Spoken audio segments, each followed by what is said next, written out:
এভাবে হেলতেছে দুলতেছে।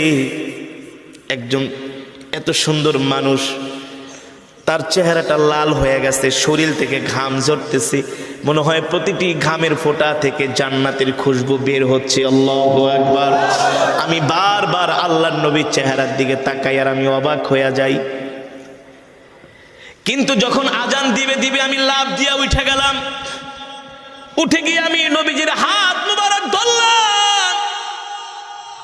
নবীজির চেহারার মধ্যে কোনো ক্লান্তির ছাপ নাই, কোনো অভিযোগের ছাপ নাই যে বেটা তোর কাজ আমি কইরা দিতেছি, তুই আরামে কেন ঘুমাস, আমাকে একটু সাহায্য কর। হযরত বেলাল বলে নবীজি আমাকে দেখা মুস্কি মুস্কি হাসতেছে আর আমার কাজগুলো কইরা দিতেছি। বেলাল বলে এমন মানুষ আমি আজ পর্যন্ত মক্কা শরীফে দেখি নাই। আল্লাহু আকবার। হযরতে বেলাল নবীজির হাত ধরলেন।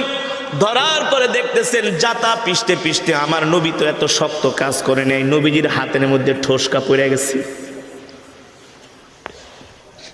নবীজির হাতের মধ্যে ঠোসকা পড়ে গেছে। বেলাল বলে আমি নবীজির হাত দুইটা নিয়ে একটা চুমা দিলাম আর জিজ্ঞেস করলাম মান